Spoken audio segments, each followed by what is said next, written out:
Live on a Wednesday night for the Panther-Lair Show. It's the middle of February. Pitt basketball is relevant. Pitt basketball is winning a lot. Pitt basketball is hot. We've got a lot to talk about on that front. Of course, as we get started here at 8:30 on a Wednesday night, got a little bit of something we're keeping an eye on here. Virginia at Louisville. Virginia, now my stream is behind. My stream on my TV, I know, is inevitably behind if you're watching it on like cable. And of course, if you're watching the stream here, there's actually a little bit of a delay between what I say and what you hear. So you might hear me talk about this game, and it's a few seconds behind what you're actually seeing. But as I'm looking at it right now, Virginia's up 46-44 with about 8.5 minutes to go in the second half, which is plenty relevant for your University of Pittsburgh basketball Panthers. Plenty relevant of this game to be close. Now, Virginia's up by 2 possessions now, 49-44 as the clock ticks down to 8 minutes. But Virginia, of course, sitting at 11-3 in the conference. Pitt 12-3. Pitt would have the tiebreaker over Virginia for their head-to-head win, but the more losses Virginia can take and Miami can take and Clemson can take, the better it's going to be for Pitt to help their chances of locking up that top spot in the ACC. Look, we got a lot to talk about on that front tonight. I think we're going to be talking a lot about Pitt's ACC chances tonight. Probably going to be talking about it on the Morning Pitt tomorrow and writing about it in the 321 column on Friday. I mean, this is the topic of the moment. It's not even just the topic of the day. It's the topic of the moment. Is Pitt being at the top of the ACC? No one could have imagined it. No one imagined it. You know, Jim Hammett from our site pointed out that, you know, all of us on the Panther-Lair.com staff did some preseason picks and preseason predictions. You know, bold prediction, MVP, all these different things. I think we all picked John Hugley as the MVP.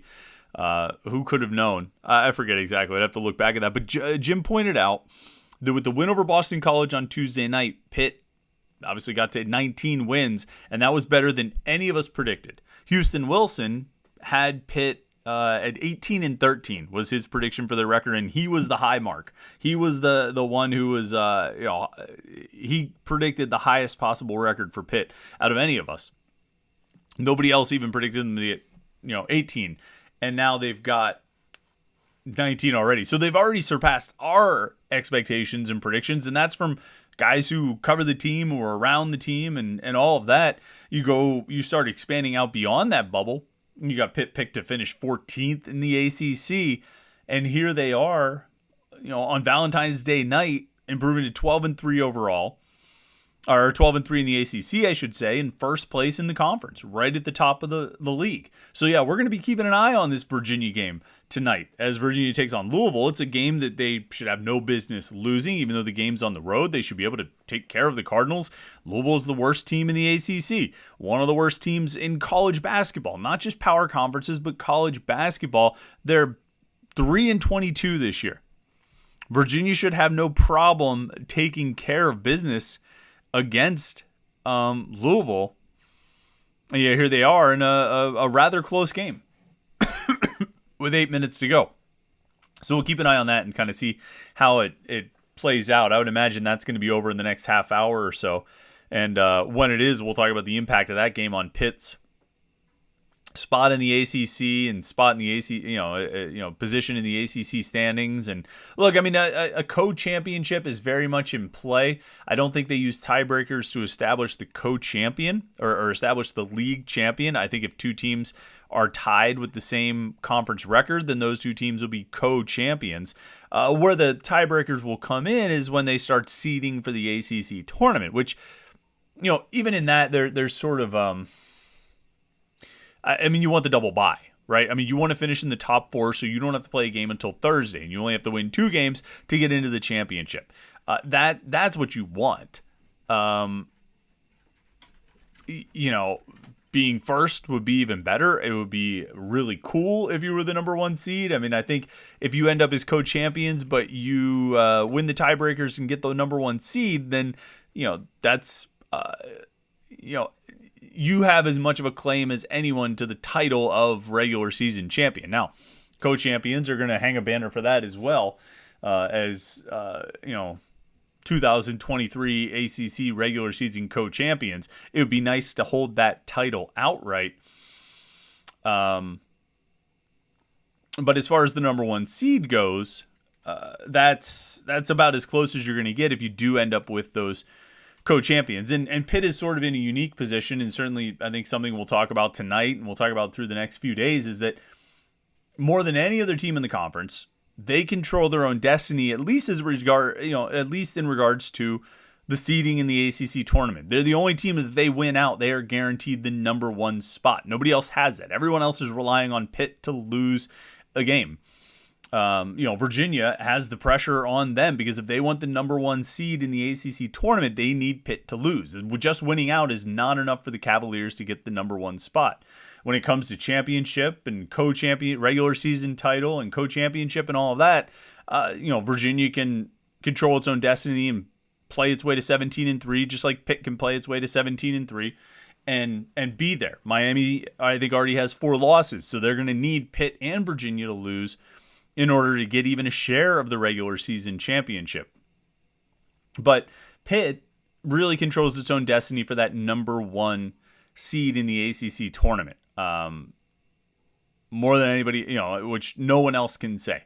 And it's such a unique position for Pitt to have everyone looking up at them. Everyone is looking up at Pitt right now, regardless of what Virginia does tonight. Whether they, lose, which seems unlikely. They're up 5 right now with 7.5 minutes to go.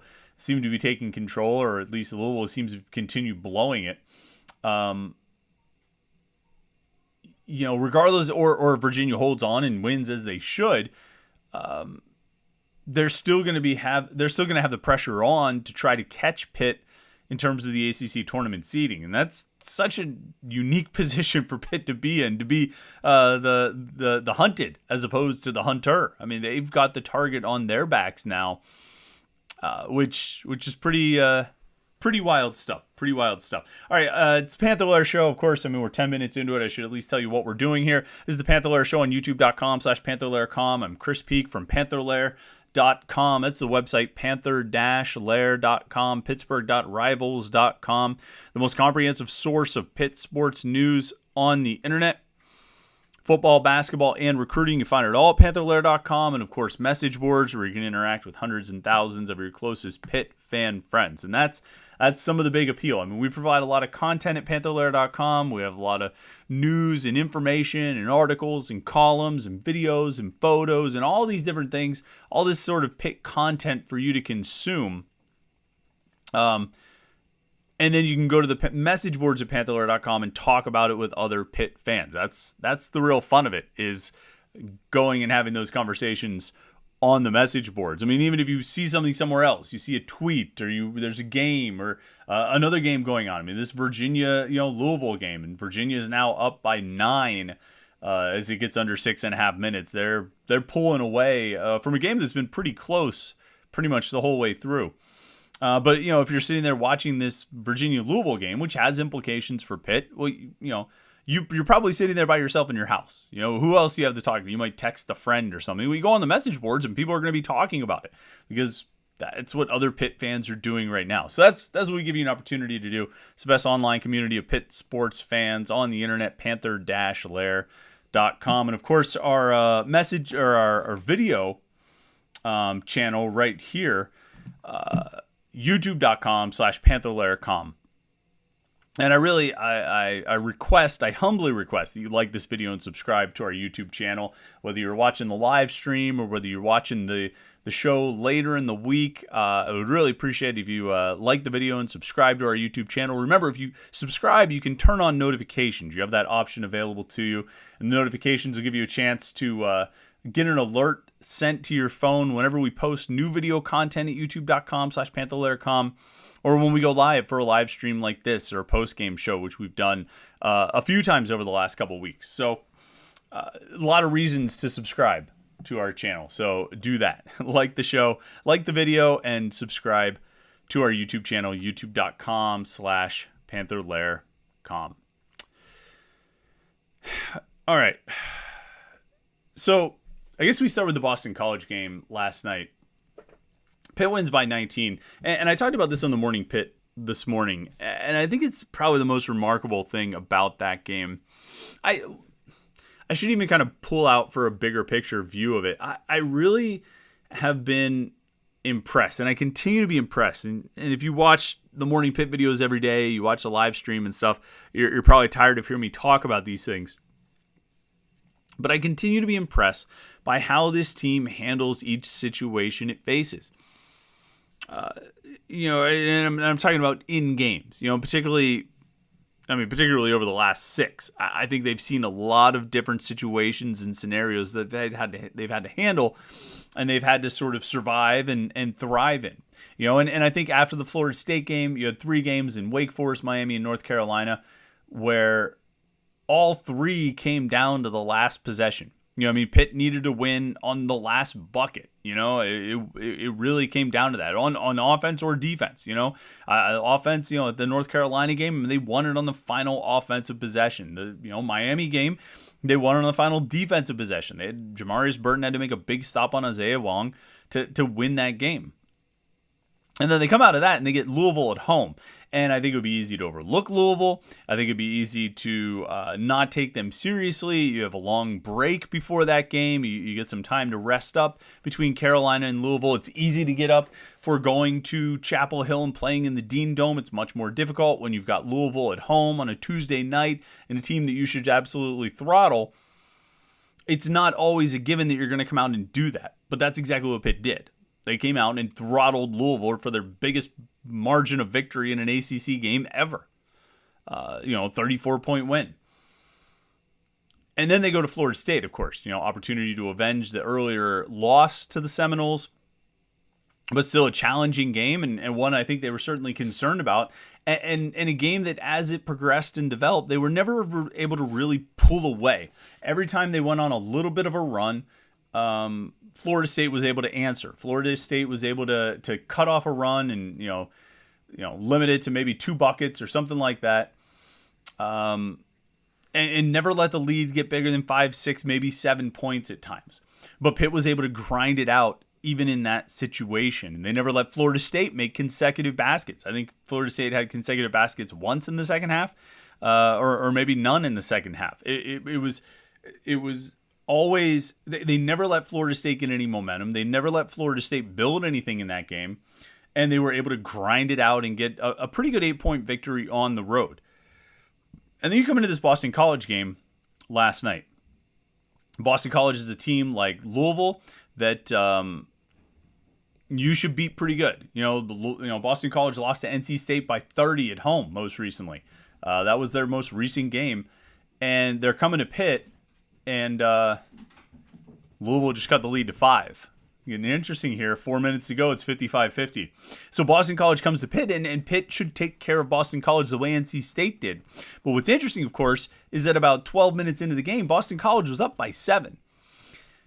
But Pitt, showing their maturity, their experience, their resilience, and their ability to handle all these different kinds of situations, they just rather calmly weathered the storm from Boston College and blew them out. And Boston College made a little bit of a run in the second half too, cut the lead to 5, and Pitt just turned around and put their foot on their heads. I mean, they really did. And at one point, had the lead up to like 27 points. It was a situation where I think a younger team, a less experienced team, a team with maybe that had not been through the battles and the adversity that this team has been through, might have gotten a little concerned, like, oh no, what are we going to do? We're losing to Boston College by 7. We better press. We better panic. And not press like, full court press, but start pressing and shooting in bad times and taking bad shots and forcing passes and over extending on defense and trying to reach too much and getting called for fouls and just generally panicking and losing focus. A younger team might have done that. Previous Pitt teams might have done that. This year's Pitt team didn't.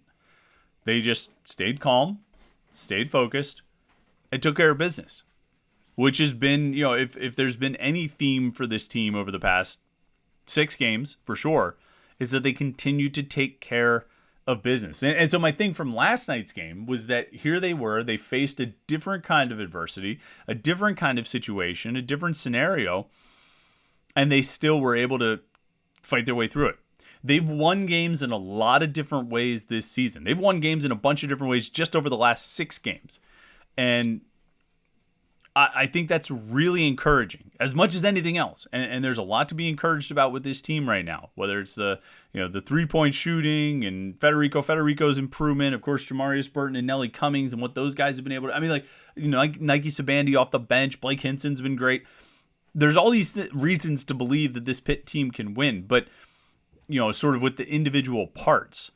But I think once you put them all together and you look at what they've done and how they've played and the kinds of games they've won over the last 6, you say, okay, not only do you have all these individual parts, but you've got all these guys playing together through all these different situations. When they get into a game where, they're down 12 minutes into the game, they're not going to be concerned, because they're going to believe that they can fight their way out of it because they've done it before. When they get into a game against a team that they should blow out, they're not going to be too worried about a trap game because they've been in that kind of game before and they've taken care of business. When they get into a game that they have to win on the final possession, on offense or on defense, they're not going to be concerned. They're not going to panic. They're not going to press because they've been in those situations before and they've won those games.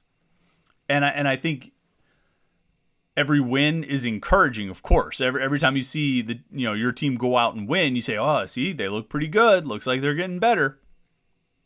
But I think when you look at the different types of wins that this team has, that should give you a lot of encouragement for what they can do over the final 5 games of the regular season, over however many games they play in the ACC tournament, and whatever they end up seeing in the NCAA tournament.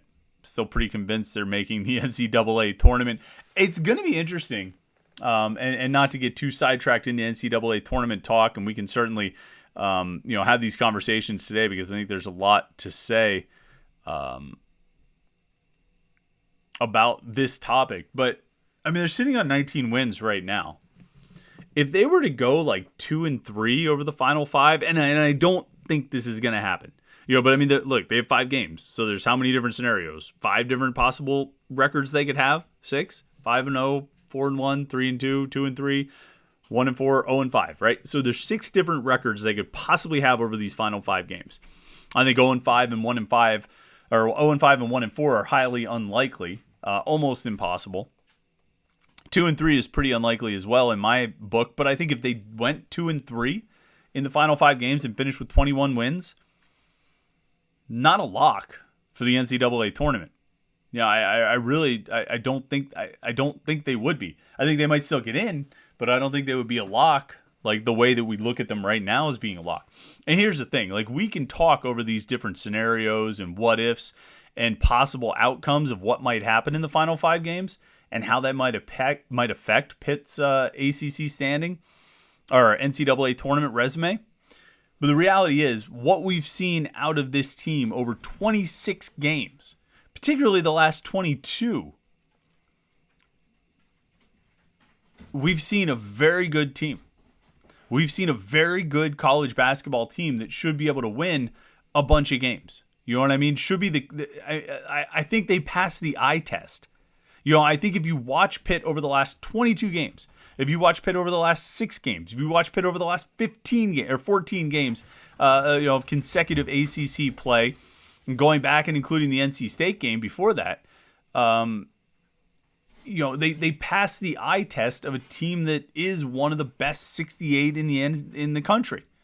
I don't believe there are 68 teams better than them with the way they are playing right now and how they've been playing for the last 22 games. I don't believe there's 68 teams better than them. They just have to take care of business in these final 5. I think 3-2 should be good enough, provided they add another win or 2 in the ACC tournament. I think 4-1 makes them almost a lock, and 5-0 is a guarantee. They are in the NCAA tournament. 2 minutes to go. Virginia's up by 6, 60-54. Virginia's got to steal. Come on, Louisville, you got to hold on to the ball better than that. It's not helping Pitt's situation at all to have a steal with 2 minutes to go when you're trailing by 6 to lose the ball. Louisville, this is why you're 3-22 here. Had a chance. They had a chance to knock off the number 7 team in the country on their home court. Like on Louisville's home court. But as has been the case for Louisville about 22 times this year, they're not going to be able to do it. Louisville's fouling now. Like I said before, Pitt controls its own destiny. Virginia's remaining schedule is not very tough after this. They have 5 games left. Their most challenging games, they play at Carolina and they host Clemson. I think there was a point earlier this season when those two teams looked very challenging and daunting. They're not quite as scary as they were earlier this year. Clemson having lost 3 in a row, Carolina falling pretty far from where they were expected to be preseason. But it's still no cakewalk. I mean, it's still not going to be easy when you have to go to Chapel Hill and take on North Carolina. It's still, Louisville got the ball back. They're going to go to the free throw line down 6. It's still not easy when you go to Chapel Hill. And so Virginia's going to have a challenge there. And it's, I think Clemson, even if they've fallen on some hard times, that's not going to be an easy one to take care of. Actually, Clemson was playing tonight, I think, right? I think Clemson was playing, Florida State, and they're winning 90-51. So Clemson's going to break that losing streak against Florida State, 90-51. Jeez. So Virginia doesn't have a cakewalk, but it's not a terribly daunting schedule. But you know what? I mean, Pitt has to go to Virginia Tech this weekend. Virginia Tech right now is down 7 to Georgia Tech with 2.5 minutes to go. So that, I think Virginia Tech is a sneaky team. They can give you trouble, but not necessarily a team. But they're also a team that Pitt should beat. There's only a handful of teams in the ACC I would not go into the game saying Pitt should win this game. Where I would say, boy, I don't know, this one's really going to be a toss-up. They should have beat Florida State on Saturday. They should beat Boston College. They should have beaten North Carolina, to be quite honest. And they should beat Virginia Tech. Now, they can't just roll the ball out on the court and, win the game just walking off the bus. They're going to have to do all the things that they do. But they've been really good at doing those things all season. So I'm pretty sure they should be able to keep it up when they go down to Blacksburg on Saturday. And then, you have Syracuse at home. Or you have Georgia Tech at home. And then you have Syracuse at home in the home finale. And then 2 road games, at Notre Dame and at Miami. I mean, you look over those 5 games. I mean, Miami's the big challenge. There's no reason they shouldn't win those other 4 games. I know it's at Notre Dame, Mike Bray, final year, final game, whatever. You should win those games. You should win at Notre Dame. You should beat Syracuse and Georgia Tech at home, and you should win this Saturday at Virginia Tech. And that put you at 23 wins heading into the finale against Miami and a 10-game winning streak. That's going to be tough to pull off. Louisville's got it within 4. Minute 16 left to play. It's 60-56. See if the Cardinals can do something. I don't know. It's a big game. It's a big game for Pitt. Big chance for Louisville to get a big win against the number 7 team. Clock ticking under 1 minute. While we watch this thing finish, and before we get into the comments and questions, you can post your comments and your questions right there along the right-hand side. You put everything in there. It's almost like a talk show. Or a call-in show, excuse me. Where you put your comments or your questions. We'll read them and we'll, answer your questions, respond to your comments, and let you, we kind of have a little back and forth, have a conversation about everything going on. So share your thoughts on Pitt football and basketball and recruiting. I think Louisville just fouled. But before we do that, I have to tell you about our friend Chris Gates. As always, Chris, chrisgatesfitness.com. The Wednesday live show is sponsored by Chris Gates Fitness. Chris is an online fitness coach from Pittsburgh, and he works with people all over the world to create customized fitness and nutrition programs that work. He's also a huge Pitt fan. He's got pretty good Pitt fan credentials. You have to look him up on Twitter and see those credentials because he's about as good. He made a case for himself being in the Hall of Fame, and he's got a legitimate case because he's a huge Pitt fan and he's been in a lot of big games. Like I say, he's a big Pitt fan. Check him out on Twitter. Look for Chris Gates Fitness. But yeah, he's a huge Pitt fan. He loves supporting the Wednesday live show every week. And, once you get done listening to this podcast, or the Panther-Lair Show, go over to Chris's YouTube channel. He uploads full podcast episodes once a week, along with quick tips every single day to help you manage your diet, and your workout routine. You can find him at youtube.com/Chris Gates Fitness, ChrisGates Fitness. And then, of course, his website, chrisgatesfitness.com. Louisville, 3-point game. 61-58 with 30 seconds to go. Virginia's got the ball in the possession arrow. Cardinals are making it interesting. You guys are probably ahead of me on my stream, so you might this game might already be over and you might know what's happening. Actually, I could probably check my ESPN app and find out a little bit sooner. No, they're still in the same spot. So we'll keep an eye on that one and see what's going on. But let's jump into the comments and questions. See what you guys are talking about, thinking about tonight. William Schroeder says, Chris, I didn't start watching the basketball games until football was over, but you were spot on. They are a fun team to watch. Yeah, William, I mean, that's something I've been thinking about all season long. Even if you go back to the season opener against UT Martin, and if you go back and look for the video we did, like the morning Pitt video the day after that game, and I think the headline was a fun night at the Pete. Because that's what it was. It was a fun night at the Peterson Event Center. It was a fun game to watch. The players were having fun. They were scoring a lot. The fans were having fun. Now, of course, they went into a bit of a rough stretch after that for 3 games. But from that point, from that very first game, it was clear that this was a different kind of team in their makeup, both in terms of character and personality, and also what they could do on the court. They could shoot. And when you have a team that can score the way this team can, it's often pretty fun to watch.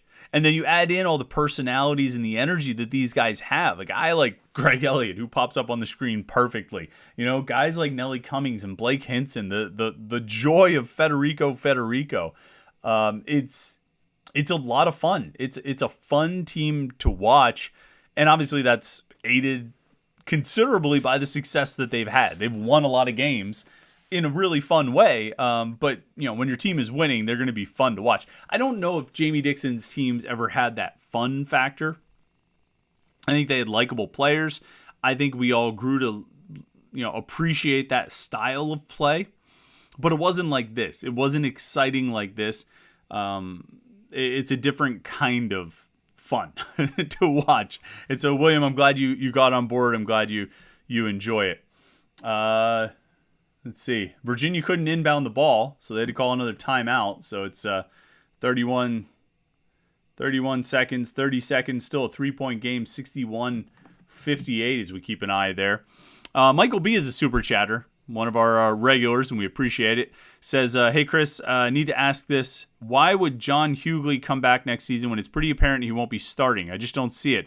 Also, do you think Pitt's success will get us top portal kids after the season? Thanks.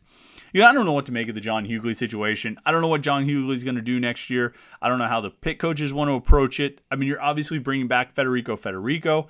You would think you're going to have Guillermo Diaz-Graham, and those would be your top 2 centers.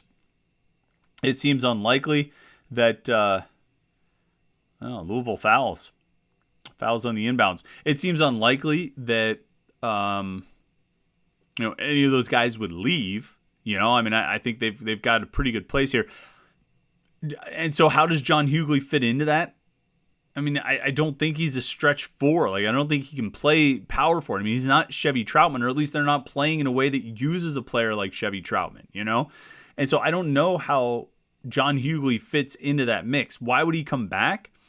I mean, I think he would come back. Oh, Virginia just missed a free throw.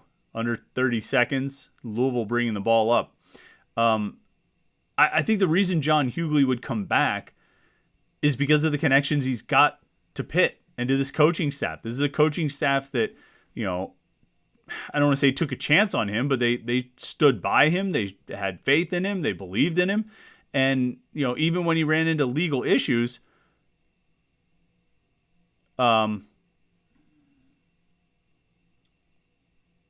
even when he ran into legal, I don't know what happened there. I thought Louisville got fouled shooting a 3, but apparently the foul was not called.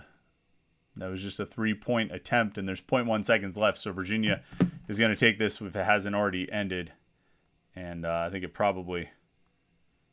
putting some time back on the clock. Jeff Capel and his staff stood by John Hugley when he got into his legal issues.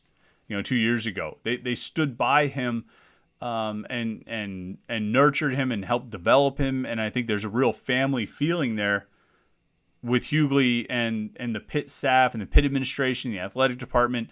I think there are deeper connections there that could lead to Hugley returning. How does he fit in on this roster? I'm not sure. I'd be hard pressed to say that Federico comes off the bench next year. And Guillermo Diaz-Graham has made huge strides. Could Diaz-Graham potentially play as a 4? Could the Diaz-Graham twins? I mean, could you do that? Could you have Federico and John Hugley as your centers with with Hugley coming off the bench, and then have the Diaz-Graham twins work as your 4s, and Blake Hinson play the 3 or something like that? I mean, is that your option? Is that your best option? Maybe, but I don't know if Guillermo is really a 4. So I don't know. I don't know how Hugley fits into the mix with these 3 coming back, and particularly with those 2, with Federico and Guillermo coming back. I don't know how Hugley fits into that mix. But to the question of why he would come back, I think it would be because of the relationships and the family and the connections. At the same time, after everything he's been through here, if he decides he just needs to go somewhere else to get a fresh start, I don't think anyone, the Pitt coaching staff included, would blame him for making that kind of decision. I don't know what's going to happen there. I really don't. But whereas, the beginning of the season, you would have said, boy, they absolutely need John Hugley back in 2023-24 season. Now, I don't want to say he feels expendable, because I think he was a really good player when he was at his best last year. But it's been a long time since we've seen that. And this team is different now. And look, never forget that this team was built the way it was built, with the shooters and the guards and everything like that, with the idea in mind that Hugley was the centerpiece of it all. This team was built the way it was built, to be built around John Hugley. So they didn't double and triple Hugley all the time. They wanted shooters on the outside, which they didn't have the year before. Last year was easy for teams to double and triple John Hugley, because there was no threat outside. There was nobody for him to kick it out to who was a legitimate threat to try to shoot a 3-pointer. Now they have those guys. They brought those guys in to take the pressure off of Hugley, but Hugley's not around to actually reap the benefits of it. It's unfortunate, but it's still obviously has worked, because you've got all these good shooters who are able to, lead the charge and, get this team the success it's had. But Federico, the improvement he's made, you would say he's your starter next year. He has to be the starting center. Guillermo Diaz-Graham has made huge strides from the beginning of the year to the end of the season. This team has moved on without John Hugley. I don't know if that necessarily means they want to move on next year without John Hugley. He's still got the potential to be an all-conference player. But it's a big question of how he fits in. Let's see. Talk is Pitt says... Talk is Pitt is on the football side of things here. Oh, and thanks, Michael B., for being a super chatter. Listen, we get a lot of comments and questions in here. If you want to make sure your comments and questions get read and answered, you can always be a super chatter. Click the little $sign at the bottom there, and support the podcast with a couple bucks. We appreciate that very much, like Michael B. did. So we made sure to get to his comment. But Talk is Pitt says, I think this is the year where Elliot Donald begins his legacy, and I think we may actually see a legit quarterback battle and not a fake one like last year. I think the Penn State quarterback will fight hard to win. I'm sure Christian Bear will fight hard to win. I think Nick Patty fought hard to win. I think if I think you bring in a transfer like Keaton Slovis or Phil Dracovic because you're bringing him in to be the starter and you're expecting him to win the job. I think if Nick Patty was clearly the starter or clearly the best quarterback in practice and had the best tools, he would have been the starter. I think Keaton Slovis was the better quarterback in practice. I mean, everything I've heard, other than people who are sort of in with Nick Patty, most people have said that Keaton Slovis was the better quarterback in practice. And I think I think Pat Narduzzi wants to win, and he's going to play the best players. He's going to play the guys who practice the best. And so if Slovis is better in practice than Patty, Slovis played. If Jurkovec is better than Veer in practice, Jurkovec is going to play. And he'll change quarterbacks if he has to. Now, we don't believe that to be the case because he had Kenny Pickett for 4 years, and he never needed to change the quarterback. But in 2017, he changed the quarterback multiple times. Multiple times. He benched Max Brown for Ben DiNucci. He benched Ben DiNucci for Max Brown. And then after Brown got hurt and DiNucci took over, he benched Ben DiNucci for Kenny Pickett. That was like 3 benchings in 1 year of quarterbacks. He never needed to bench Nate Peterman, but he benched Chad Wojcik before, to play Nate Peterman in 2015. So in 15 and 17, you've got like 4 different instances of benching quarterbacks. He did not do it last year, but in those 2 seasons, 15 and 17, he did it multiple times combined between the two years. So I believe he won't just go with the predetermined option at quarterback. If Jurkovec's the best option, he'll play. If Veer is the best option, he'll play. If Ty Diefenbach or Nate Yarnell is the best option, that guy will play. I really believe that. I don't think it's a fake quarterback competition. I think Narduzzi wants to win way too much to ever just sort of say, well, this is our guy, and I'm not going to care or pay attention to anything that happens here. As to Elliott Donald, I think he's got an opportunity this year. They did bring back all 3 of those those super senior defensive tackles, Devin Danielson and David Green and Tyler Bentley. They're going to need another 1 or 2 guys to step up and play in the interior of the defensive line. They could really use a playmaking defensive tackle, somebody like a Kalijah Cansey, a Jalen Twyman, and Aaron Donald, a Mick Williams. These guys we always talk about who get into the backfield and pressure the quarterback out of the tackle spot. Bentley, Danielson, Green haven't really shown themselves to be that over the course of their careers. They're good players. They're solid players. They do their jobs, but they haven't really done that. There's always been another guy next to them who's done that. It was Cansey. It was Twyman. They haven't been the ones to do it themselves. I don't know if that's going to change this year. My guess is there's going to need to be a younger D tackle who emerges and gets on the field and makes plays in the backfield. That's my guess. It's just a question of who it could be or who it will be. We know who it could be. It could be Elliott Donald. It could be Sean Fitzsimmons. It could be DeAndre Jules. I mean, quite frankly, he's not that young, but he's a guy he's been behind those other 3 for a while.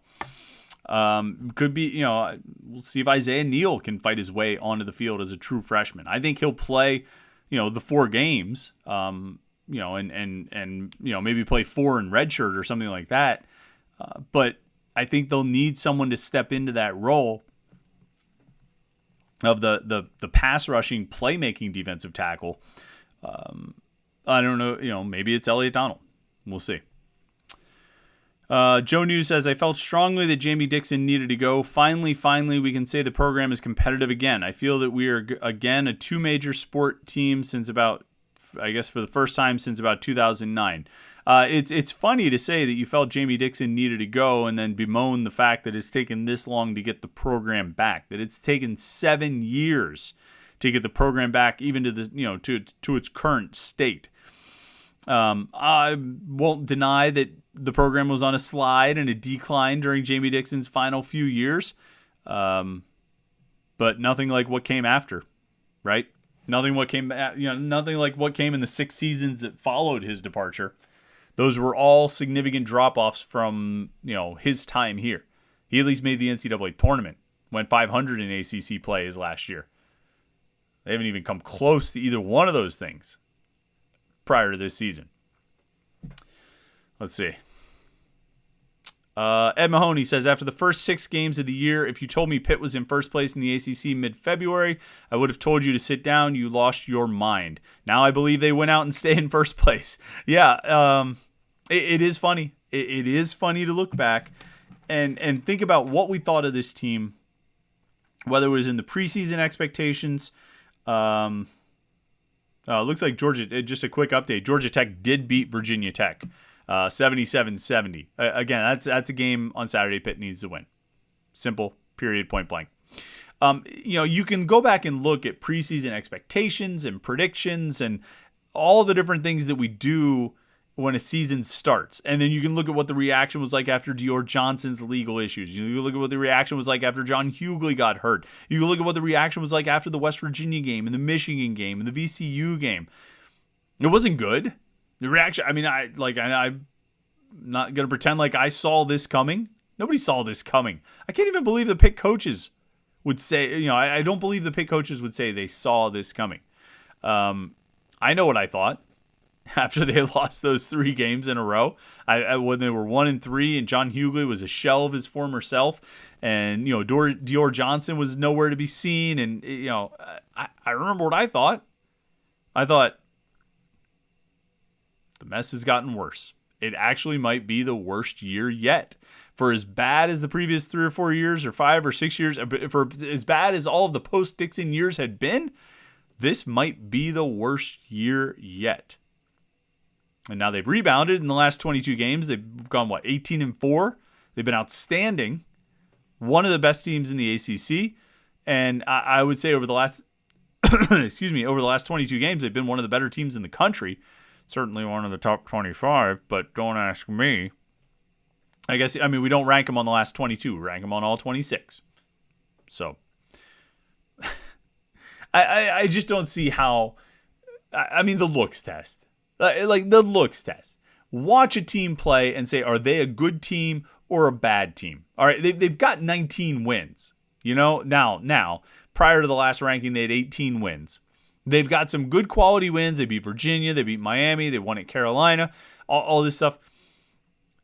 And just the looks test. Watch Pitt basketball play and say, are they one of the best teams in the country? Are they the best team in the ACC? Just watch them play. You got a great point guard. You've got another guard, Jamarius Burton, right there, who's clearly the team leader, who can take over a game just pretty much at any moment and do it in a lot of different ways, either setting up other guys, driving to the hoop, pulling up for jump shots. You've got Blake Hinson and Blake Hinson and Greg Elliott is great three-point shooters in the starting lineup. Nike Sabani is a really, really good sixth man off the bench. And you've got these guys emerging at center who can actually play. What's missing from that equation? Well, they lost to Florida State and they lost to Michigan. And look, you got to be judged on that. There's no question about it. You got to be judged on the entire year of your resume. Right? You have to sit there and look, I have no doubt that the AP voters are sitting there every Saturday night or Sunday night or whenever they put in their polls and poring over all 26 games that Pitt and every other team in the country has played. I have no doubt that they are taking it that seriously. The grave responsibility with which they, approach their moral task of ranking the teams. I have no doubt. Just watch them play. Watch the last 6 games. Watch how they've played in the last 6 games. Watch how they played since that terrible, deathly hallows of a loss to Florida State at home. That loss, which, to hear some people say it, that loss to Florida State, has Pitt administrators questioning whether to continue hosting a men's basketball program. Look at how they've played in the last 6 games since then. Look at what they've done. Watch them play. And tell me they're not top 3 team in the ACC. Tell me they're not a top 25 team nationally. Well, they got blown out by West Virginia. Those games count too. They do. But not more than the last 4. Yes, the first 4 games of the season count. More than the last 4 games of the season? Because that's how it sort of looks right now. Maybe they shouldn't have lost to Vanderbilt. Well, yeah, maybe. Maybe they shouldn't have beat Northwestern. Maybe they shouldn't have beat NC State. Maybe they shouldn't have beat Virginia. Maybe they shouldn't have beat Miami. Maybe they shouldn't have swept North Carolina. And when they had that terrible, shut down the program loss to Florida State at home, maybe they shouldn't have turned around and gone to Tallahassee and won by 8 in a pretty convincing win.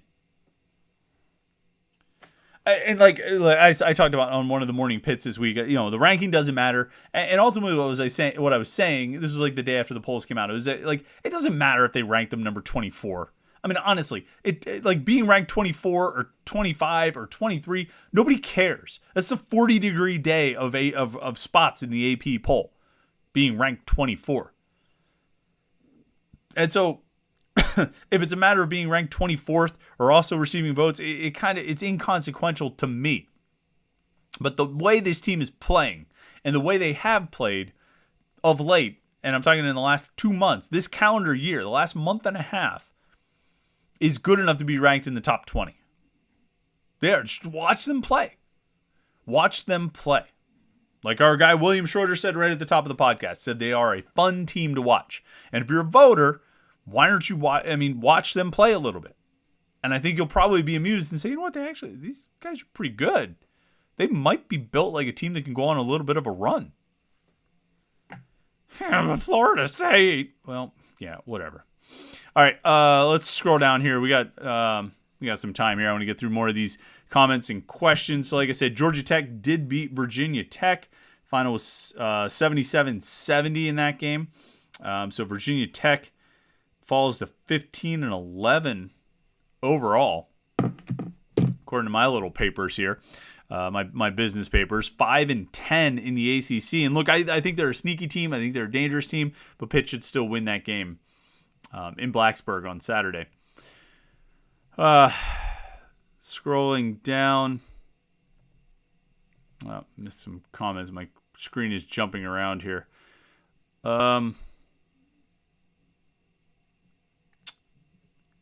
Let's see. Byron Flex says, Yinzers be Yinzers. Yoy, Pitt not ranked? Who cares? What matters is how Pitt finishes the regular season and tournaments. Agree? Yeah, I think it's... Sorry. I mean, like I just said, I think it doesn't matter if you're ranked 24th. They should have a pretty big... They should have they should be ranked as one of the better teams in the country, I think.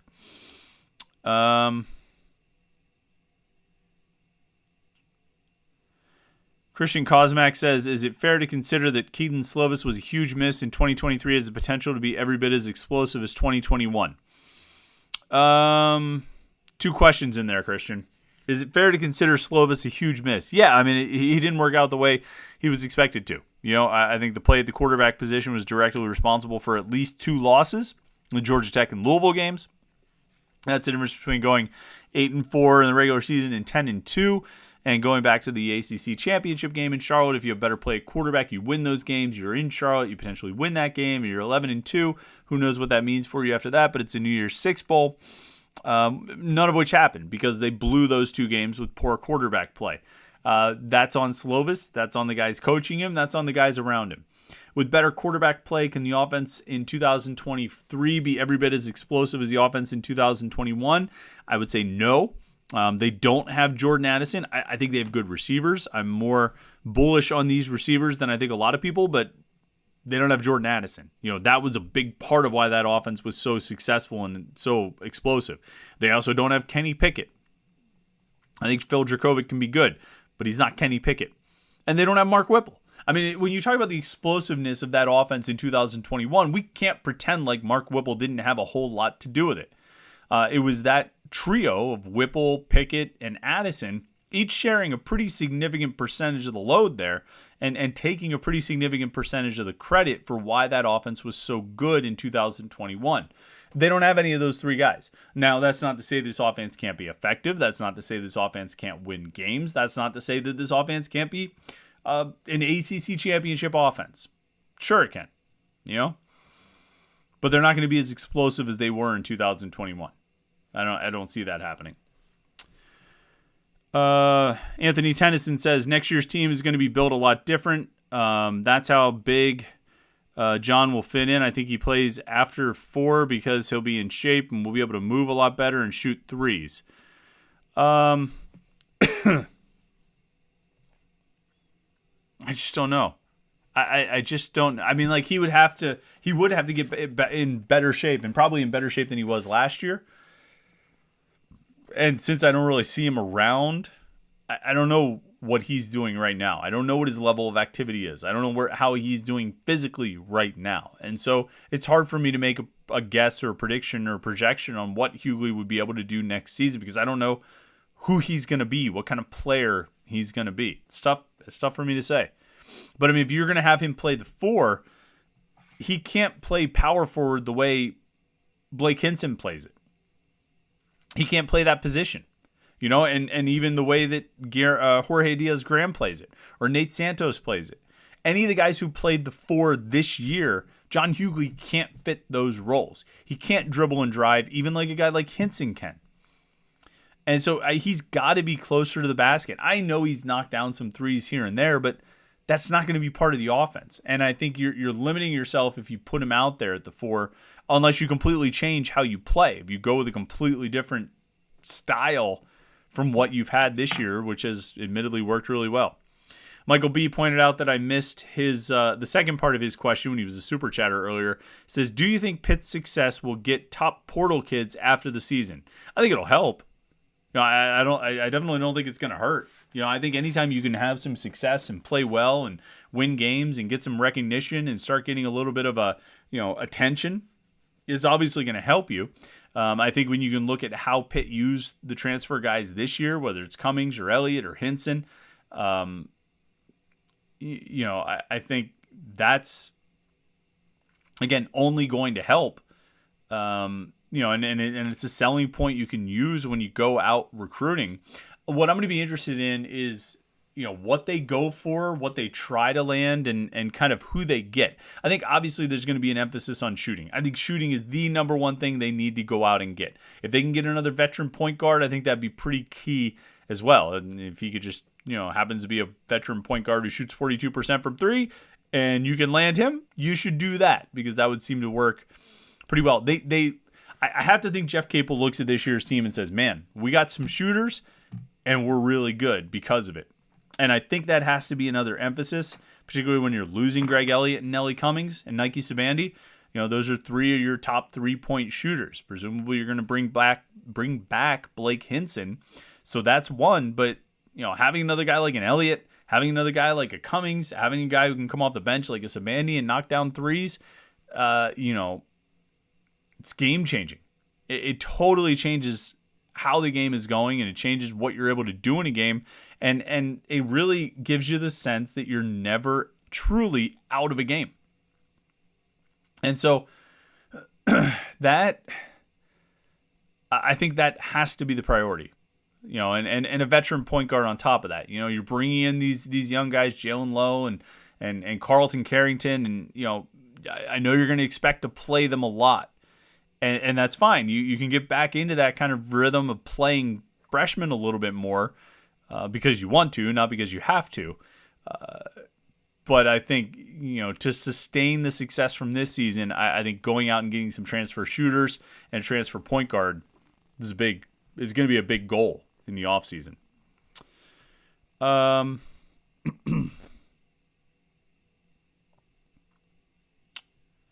Let's see.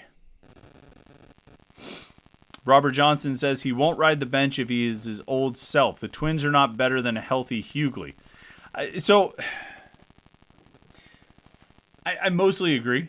I think they're very different players. No, I do agree. Like if Hugley plays like he did, 2 years ago or last year, yeah, he's better than, Guillermo Diaz-Graham. Do you start him over Federico though? If Federico continues to improve over the course of this, the rest of this season, the way he has through the season so far, and spends the offseason in the strength and conditioning room and adds weight and adds strength, are you really going to play, are you going to start Hugley over Federico after Federico starts like 25 games this year? That'd be a hard sell for me. You know what I mean? It would be hard for me to bench Federico in favor of Hugley when Federico's been playing so well. Maybe you use them in a rotation. Maybe you're able to throw different looks. I don't know if you put Hugley and Federico on the court at the same time. Federico and Hugley is not the same thing as having Hugley and Mogi. Mogi is a very different player from Federico, largely because he can step out and shoot threes. I don't know what you do with him. I don't think there's an easy answer. I mean, Jeff Capel's a lot smarter than I am, and he might have some solutions.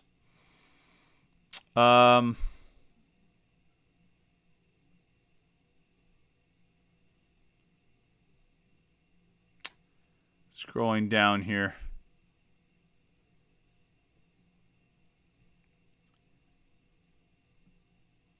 Let's see. Pittsburgh Sports All the Time says, I keep seeing people say Pitt is a one-year wonder. Do you know how many transfers they have? Due to how many transfers they have, but I just think that's the way college basketball is going. Yeah. I mean, I think it is.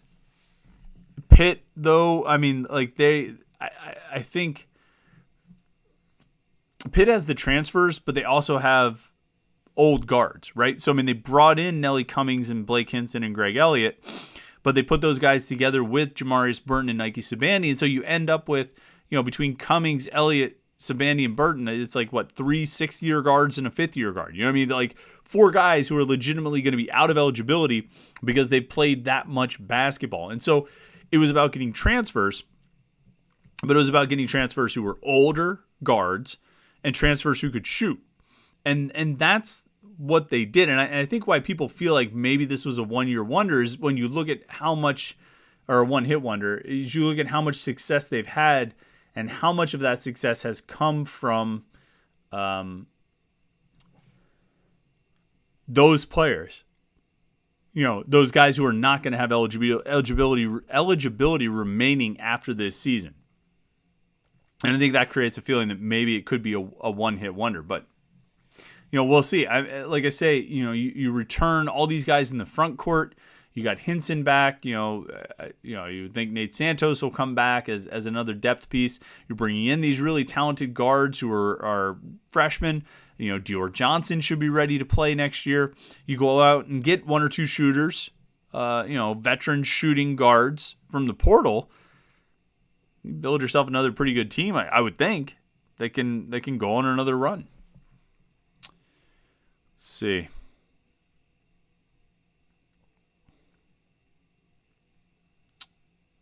Scrolling down, we got some comedians showing up, so I appreciate that. Peninsula P says, talking about John Hugley, I don't think it's about who's better in a vacuum. It's about if Hugley fits with the other personnel. And I think that's a big part of it. You know what I mean? I come back to that question. How does Hugley fit with the rest of the guys? You know what I mean? If they roll out there, they've learned how to play without him. You know what I mean? They've developed this style that doesn't involve John Hugley, and I think putting Hugley into the mix with this team would change things pretty drastically. It would change the way they play. It would change their approach, and it would change what they have to do and what they get to do. And some of that might be for the better, and some of it might be a disruption for the worse. But it would be a considerable change from what they're doing this season. And so it's hard for me to sort of visualize what that's going to be and how that would look, what that would look like. But Jeff Capel's got some time to figure that out. All right. Speaking of time, we are all out of it here tonight. It's been a lot of fun on the live Panther-Lair show. As always, I appreciate everybody who came into the chat and posted some comments and questions. Super Chatter Michael B., we appreciate you very much for supporting the podcast. That's good looking out by you. Here we are talking Pitt basketball in mid-February, and it's not like a mortuary in here. We've got a lot of fun conversations going on. Of course, all those conversations are happening on the message boards at Panther-Lair.com as well. Go to Panther-Lair.com, Pittsburgh.rivals.com to keep up on everything going on in the world of Pitt sports, Pitt football, basketball, and recruiting. Panther-Lair.com, Pittsburgh.rivals.com. It'll be I'm sure the message boards will be bumping throughout the day and the rest of the week heading into this game at Virginia Tech on Saturday. So thanks again. I really appreciate it. Make sure you like this video and subscribe to our YouTube channel. We'll be back with another morning Pitt Thursday morning, and talking about more Pitt and ACC topics, and then Friday morning to get you ready for Pitt, Virginia Tech, and everything else going on this week. So stay tuned right here at youtube.com/Panther-Lair.com. And stay tuned on the website, Panther-Lair.com. Thanks again for tuning in tonight. Thanks again for watching the podcast later in the week. hope you've had a great week so far. Hope you have a great week coming up, heading into the weekend. And yeah, thanks. Enjoy the week, and we will talk to you with the Morning Pit right here, YouTube.